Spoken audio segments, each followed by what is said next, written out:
This is BBC One. Now the BBC News with Anna Ford. It's 1 o'clock. Tony Blair's at the palace to ask the Queen to dissolve Parliament.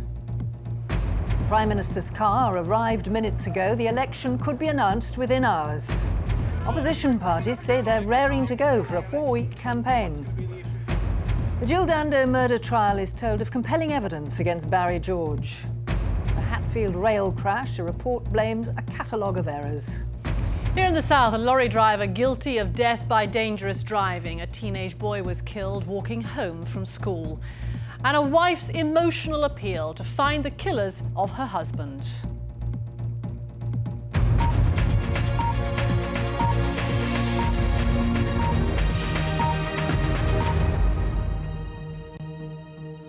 Good afternoon and welcome to the BBC News at 1 o'clock. In the past few minutes, Tony Blair has arrived at Buckingham Palace to ask the Queen to dissolve Parliament, effectively firing the starting gun to the election campaign. Polling day will almost certainly be June the 7th. That means we have 4 weeks of campaigning ahead of us, a shorter, sharper campaign than 1997. And here to help guide us through it all is our correspondent, John Sopel. John. Well, Anna, after so much anticipation and expectation, the general election campaign can now formally get underway. Downing Street around 15 minutes ago, and Tony Blair emerged from behind the world's most famous black door to travel the half-mile or so to Buckingham Palace. As he travelled a short distance along the Mall in spring sunshine, Tony Blair had only one item on his agenda for their meeting with the Queen. Please, ma'am, can I dissolve Parliament, paving the way for a general election on June the 7th. As he drove his car into the palace courtyard, Britain's political parties were pressing the go buttons on all their campaigns. 4 weeks of intensive debate and political argument. Well, our royal correspondent, Jenny Bond, is outside the palace. Jenny, I guess Tony Blair has got a lot more to be nervous about than the Queen, who's been through this all before. Indeed, yes. The Queen has seen so many Prime Ministers come here to do this very thing, to ask her to dissolve Parliament by royal proclamation. There is, though, no set form of words that the Prime Minister has to use on occasions like this. It will be quite informal, I'm sure. The Queen herself only arrived back at about 1:45, so they will both be now in the audience room here on the first floor of the palace, overlooking the garden. A room obviously familiar to the Queen, but familiar too to Tony Blair. He's been there many times on a Tuesday, though not normally in the middle of the day. He Jenny, will ask for the dissolution and she will grant it. Yes, I was going to ask that. Is it conceivable that she could simply turn around and say no? She has the right to refuse that request, though in modern times that has never happened. And in this case, anyway, it would be quite pointless, because with a government with a majority the size of this one, all that would happen is that the government would then resign and the Queen would find herself unable to find an alternative viable government. So yes, she does still have that prerogative, but no, it is never used, and it certainly won't be used today. Jenny Bond at Buckingham Palace, thank you very much. Well, it seems the election campaign can finally begin. It's a month later than planned because of foot and mouth, but the wait seems to have made little change to the political landscape.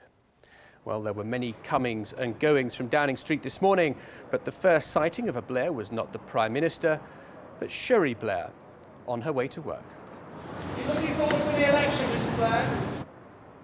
If she is looking forward to the campaign, she's keeping those thoughts very much to herself. Not so Mr. Blair's cabinet colleagues, who are eager for the fray.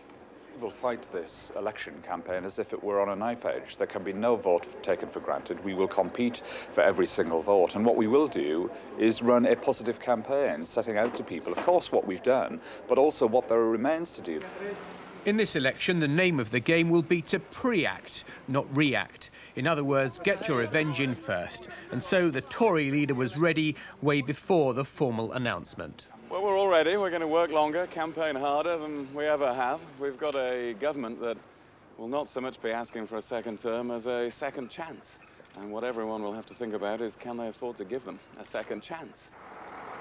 The other confirmation that an election was nigh came with the emergence of a battle bus, that fixed point of all elections, taking Charles Kennedy on a school visit. I'm looking forward to visiting this school. Good quality public services, that's our message for this election. In Scotland, these elections will be the first since devolution and the establishment of the Scottish Parliament. The SNP are confident. The election that we'll face is about who's going to stand for Scotland, and the SNP is the only party that can raise issues like health, which I've been visiting a hospital today to articulate the concerns of people in Scotland, because we're the only party that is able to speak for Scotland. The other parties take their orders from London. So the wheels are in motion for what Mr Blair hopes will be a short, crisp and punchy campaign, not the 6-week marathon that John Major gave the country in 1997. That means the run-up to the election will quickly pick up pace. Business in Parliament will conclude this week. The official campaign gets off next Monday, and most of the parties will launch their manifestos then. And polling day will be Thursday, June the 7th. Well, that's the expected timetable. Let's take a look at the task the Tories face. If we just look at the map showing the 1997 results, it looks quite healthy for the Conservatives, patches of blue all across the country. But these are largely rural areas. The figures tell a somewhat different story. Last time round, the Tories won just 165 seats. That compares to Labour's 419.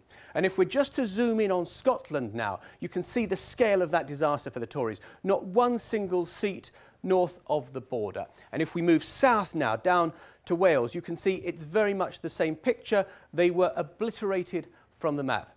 Let's move along the M4 now and go into London. And of course, it's in those densely populated areas where there are most seats to be won, the Tories could manage just 2.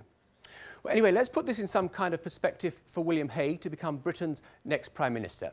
He has to precisely double the 165 seats he won in 1997 to take him to around 330, and that would give him a majority of around 1.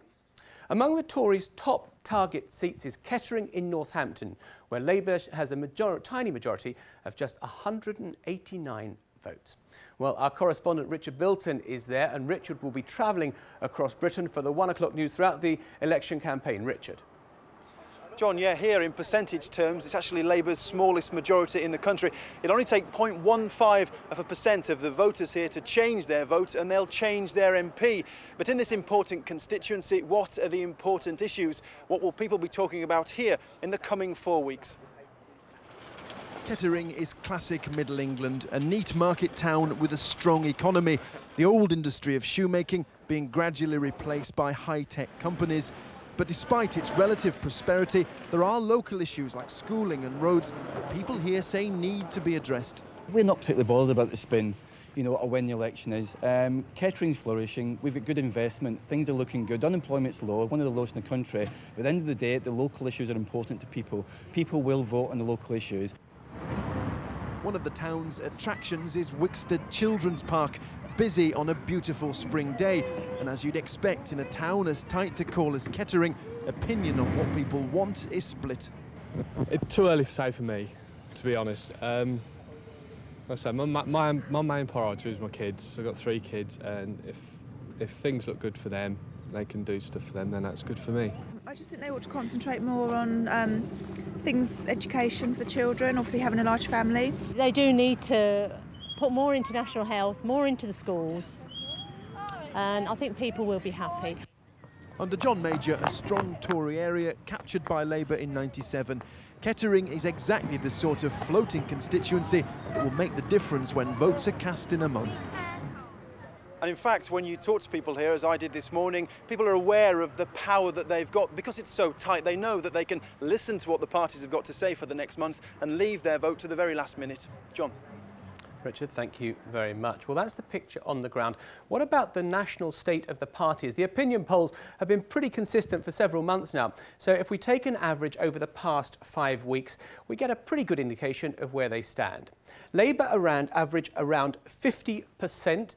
That's almost 20% of the Conservatives, who are on around 31%. Again, these are average figures. The Liberal Democrats are on around 13% at the moment. They'll obviously be hoping to pick up support during the campaign, and the other parties are sharing 6% between them. Now, these things do carry a health warning, though. The polls all exaggerated the level of Labour support at the last election, Anna. Well, is this election all but won for the Labour Party, John?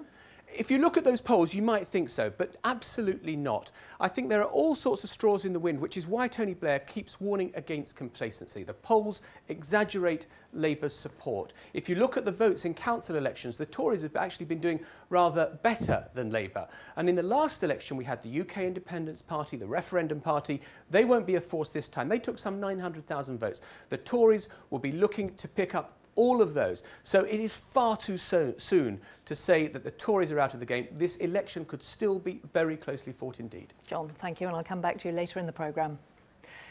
It was the foot and mouth epidemic that delayed the election from its earlier expected date of May the 3rd. And although the number of new cases each day is now much lower, the outbreak isn't yet over. So what's it going to be like holding an election in areas still under foot and mouth restrictions? Jane O'Brien has been to Devon to find out. In the Exmoor town of Dulverton, the sunshine goes a long way in disguising the feeling of depression. On the Devon and Somerset border, people here have been unable to escape the extreme effects of foot and mouth, which now threatens the heart of the national park. For businesses losing £10 million a week, there's anger and bitterness at the prospect of an election. I think it's disgusting. I think it should not be called at all. The countryside is in disaster. Mr. Blair doesn't seem to care. Feeling increasingly isolated and politically marginalised, people on Exmoor have recently formed a pressure group. They'll march on Downing Street tomorrow to vent their anger. The problem is, in the countryside, areas like Exmoor, Dartmoor, Cumbria, there's just not enough votes and not enough people to make a big difference to Parliament. They're really only interested in the cities. This farm is a graphic illustration of how even farmers are openly defying the government over the foot and mouth policy. The farmer here won't allow MAF to kill his 980 cattle because he doesn't believe his animals are infected. His neighbours support him and say it shows the division between town and country. In the countryside, people think ending foot and mouth is still the priority and not the election. Many farmers say they won't leave their homes to vote, but political organisations point out that postal ballots are a viable alternative, and although they admit this is a sensitive time, there are no practical reasons why local or national elections shouldn't go ahead. Jane O'Brien, BBC News, Exmoor. And we'll have more on the general election later in the programme. Now, though, the rest of today's news. The jury of the Jill Dando murder trial has been given the first forensic evidence which it's claimed links Barry George to her murder. He denies killing the television presenter outside her West London home 2 years ago. This morning, the prosecution presented what it called compelling evidence to show that he'd fired the gun which killed her. Day 2 of the trial of Barry Michael George, and from the prosecution, details of what it says is important forensic evidence linking the defendant to the scene of the murder. On the day of her death, Jill Dando was wearing a long Macintosh. It was photographed by closed-circuit television cameras in shops she visited shortly before she was killed. Prosecuting counsel Orlando Pownall told the Old Bailey's No. 1 court that minute particles had been found on her coat from the bullet which had killed her. Those particles, he said, of barium, aluminium and with a trace of lead, matched a single particle found in an inside pocket of a coat belonging to the defendant and found at his flat, which was situated just 500 yards from Jill Dando's house. Mr. Pownall told the court that this amounted to what he called compelling evidence of the defendant's guilt. A catalogue of mistakes, delays and ignorance were to blame for the Hatfield train crash in which 4 people died. That's according to an independent report into the accident which says that Railtrack knew about problems with the line a year before last October's accident. The report into the Hatfield crash exposes huge weaknesses in how track was managed and maintained. Engineers didn't know enough about the extent of gauge corner cracking which caused the rail to shatter. There were errors, faulty track inspections and a lack of equipment, manpower and maintenance time to get rail replacement work done. The result, 4 people dead after the GNER Express from Leeds to London derailed at high speed last October. The draft report focuses on the actions of Railtrack and its maintenance company Balfour Beatty. It says cracks in the rails at Hatfield were first spotted in 1998. Problems elsewhere led to guidelines being sent out, but at Hatfield, rail replacement was delayed 8 months by mistakes. Engineers were ignorant of the seriousness of gauge corner cracking, a particular problem with rails on high-speed curves. GNER said it was horrified that Railtrack knew much earlier about the problems than it's previously admitted. Passenger groups hope the report won't be in vain. We knew that Railtrack had failed in their duty to maintain the network to proper standards. This report is a damning report. No doubt at Railtrack they'll be looking at it very closely, and I hope that lessons will be learned from it. Railtrack said it will examine the issues raised. There appears to be a huge amount the company needs to put right. Simon Montague, BBC News. And let's get the latest now on our main story. Tony Blair has just left Buckingham Palace. Our correspondent Robert Hall is in a helicopter somewhere up in the air. Robert? Yes, indeed. Glad to see the Prime Minister sticking to the highway code there, stopping at the lights, making his way back down. He was about 10 minutes inside the palace. We knew this was going to be a brief meeting. The Queen had been informed of that he wished to see her, and this was a one-to-one meeting, no advisers present, which he formally put in the request to dissolve Parliament. There will subsequently be a document with the Great Seal attached that will confirm the Queen's assent, but Mr. Blair now making his way back down the Mall towards Downing Street, we think, certainly back towards Westminster. Well, there was speculation, of course, that the royal family had reservations about the original date at the height of the foot and mouth crisis. We don't know what was said. These meetings always kept private, but short and sharp, the first stage in launching an election campaign. Back to you, Anna. Robert, thank you very much, and we'll have more on the election later in the programme. The Press Complaints Commission is investigating whether the Sun newspaper broke the industry's code of conduct by paying for Ronnie Briggs' flight back to Britain. He's currently being held at a prison in South London. As our media correspondent Nick Hyam reports, he was arrested when his plane touched down yesterday. I have here in my possession a warrant granted at Bow Street Magistrates Court on the 27th of July 1990. Ronnie Biggs rearrested on landing in Britain. This video was shot by The Sun and released today. Ronald Arthur Biggs, I'm now going to formally arrest you on the authority of that warrant. With 10 pages devoted to the story, the paper's milking its scoop. But rivals claim The Sun broke the rules by making payments to criminals and their families. £20,000 to Biggs's son and £12,000 apiece to another great train robber, Buster Reynolds, and his son. By bringing the frail and debt-ridden Biggs back from Brazil, The Sun says it's done the country a service. One former editor thinks The Sun is justified. I think they've got quite a good case. I mean, they have brought a criminal to justice, which the authorities have failed to do. They've done this without spending any public money. They can argue, you know, all right, the crime was a long time ago, and we're not talking about Cray brothers here. He's as much paid for his celebrity as anything else. Papers often argue that payments to criminals are justified. 2 nurses convicted of murder in Saudi Arabia were paid for their stories, and the Press Complaints Commission rejected complaints against the Mirror and the Express. Louise Woodward's family were paid by the Daily Mail. Again, the complaints were rejected. But when Victoria Aitken wrote a piece about her father Jonathan's life in jail, a complaint against the Daily Telegraph was upheld. There'd been no public interest in the story. The Sun paid thousands for the jet which brought Biggs back, though it won't confirm if it paid any individuals. Nick Hyam, BBC News. The Ulster Unionist leader, David Trimble, says he'll resign as First Minister on July the 1st unless the IRA starts handing in its weapons. Downing Street said stepping down would be highly regrettable. Let's talk to our Ireland correspondent, Dennis Murray, who's at Stormont. Dennis, David Trimble has written and signed his resignation note. Is this just some sort of political gesture he's making? Oh, I think it's much more than a political gesture, Anna.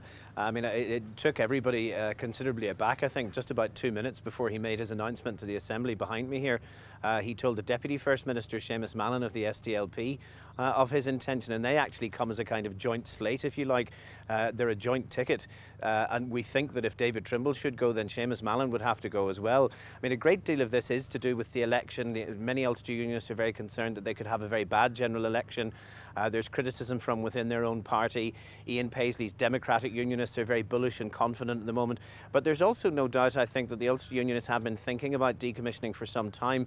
It's been the bugbear throughout the process.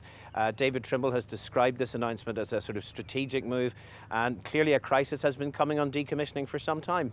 And do you think this can take things forward at all?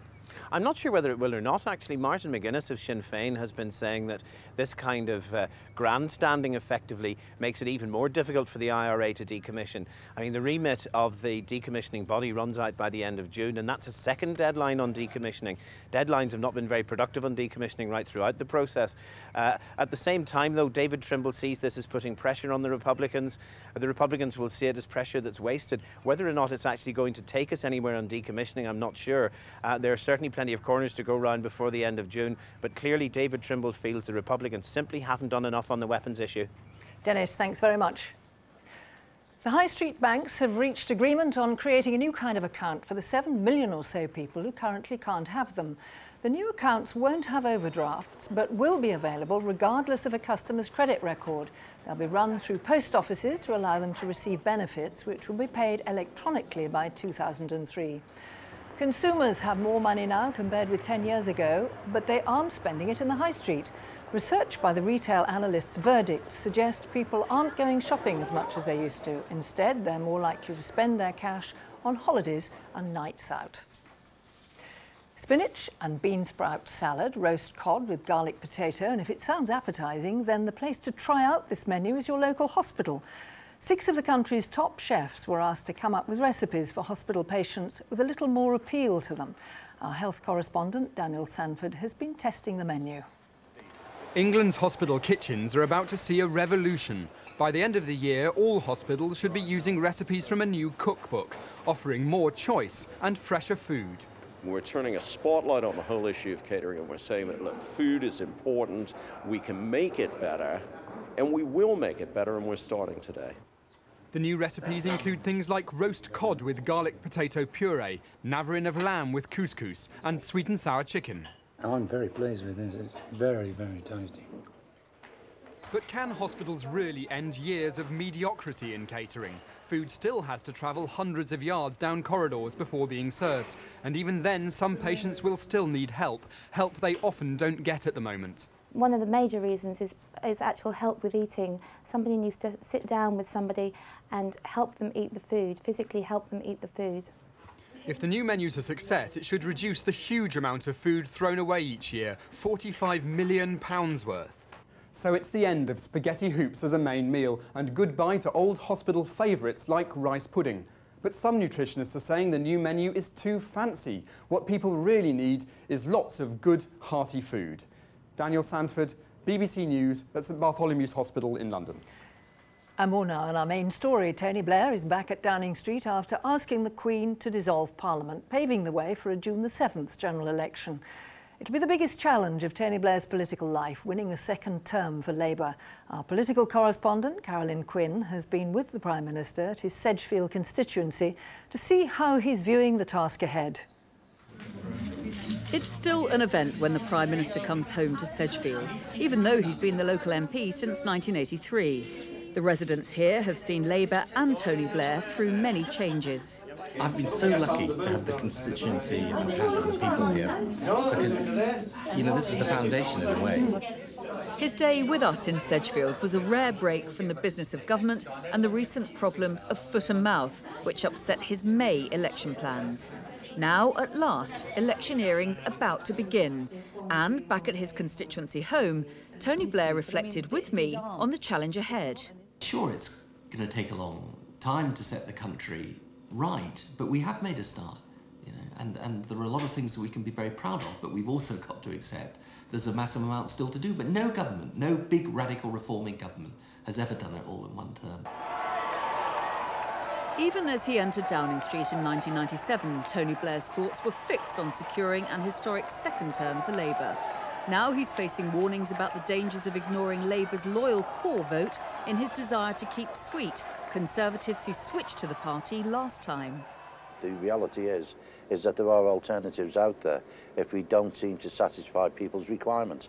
In Scotland, it could be the SNP. In Wales, it could be Plaid Cymru. In parts of England, it could very well be the Lib Dems who profit from that, or indeed even one or two of the fringe parties. That's what we have to be aware of. Put them all together in a package, and it does substantially erode the vote. Tony Blair's already been fighting to keep voters on side as he's tried to bolster tourism in areas like Durham in the wake of the foot and mouth crisis. But there are further pressing problems. The shape of the manifesto, for example. Some colleagues are urging him to consolidate, to take no chances. Other influential Labour supporters insist he has to take risks and show he has a decisive vision. Margaret Thatcher, in her second term, had a clear sense of where she was taking Britain. I don't think it was a very nice place, but we understood the momentum.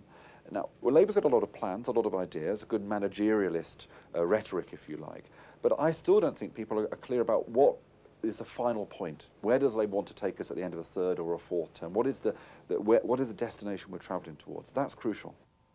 During our conversation, I asked the Prime Minister what he made of those concerns. My vision is of a Britain where you're creating a society where everyone, not just a few, get the chance to succeed. And that's the reason for education, that's the reason for running a strong economy, that's the reason for keeping mortgages low. That's the reason for putting investment into the health service. And what are those fears about core voters being ignored? This idea that you've got to sort of have one set of policies to keep conservative-leaning people on your side and one set of policies for your so-called traditional heartlands, I just think is rubbish. Our day with the Prime Minister ended as it began, surrounded by Tony Blair's constituents, this time a local pub quiz. How do you know that, baby? Tony Blair's desperate to provide the right answers during the election campaign to secure a positive verdict on his first term in office. I've had two answers that I've shouted out and both have been wrong. But he knows serious challenges now lie ahead, disputing critics who say he has no core beliefs and convincing those who say Labour has failed to provide real change quickly enough. Carolyn Quinn, BBC News in Sedgefield. Carolyn Quinn there reporting on the challenges facing Tony Blair in the election, and tomorrow we'll be reporting on the task ahead for William Hague. Let's have a final word with our correspondent John Sopel, who's been watching this morning's event. John, just quickly recap for us. Well, Tony Blair has gone to the palace and left, and presumably is now trying to energise everybody in his party to get them ready for the election. I think the moment when the Prime Minister leaves Buckingham Palace, it's almost as though they have played their last card, the last exercise of real power before the general election, because for all the advice that you're given, it's a lonely decision. And once you've taken that decision, you've got no way of determining the outcome. It's now up to the voters. Yeah, it's in free fall, and you've now got to make your argument to the British people over the next 4 weeks, which is what he, William Hague, Charles Kennedy and all the other party leaders will be seeking to do. And in Downing Street now, he'll be trying to make sure that people understand the scale of the task that lies ahead for them. Well, he did make the decision to change the election date from May the 3rd to June the 7th. Has that made any difference? I'm not sure it has. I think that maybe you answer it the other way round and say, actually, if he hadn't changed it, maybe then it would have made a difference, because maybe then people would have felt a lot more angry towards the government. And if you just look at something that maybe sounds trivial, like the weather, I mean, last Thursday was pretty cold in around Britain, not much spring-like weather. Turnout is a big issue. If it warms up and people feel well disposed towards going to the polls, that's an issue in this campaign. Now, William Hague seemed very upbeat this morning. Is there anything that he can pull out of the bag in this election? Yeah, I know the conventional wisdom is that the past month for William Hague has been a disaster. I'm not particularly sure that that is the case. If you look at the agenda that the Tories want to talk about, they want to talk about stealth taxes. They've been able to do that over the past month. Asylum seekers, they'll be doing that more and more. And also this horrible word, sleaze. Again, they've been able to raise those sort of issues at the moment. The Tories have got an enormous mountain to climb, but they are not out of the race. John Sopel, thanks very much indeed. And you can keep up with all the developments throughout the afternoon over on BBC News 24. But that's all this Tuesday lunchtime from the 1 o'clock news. Good afternoon.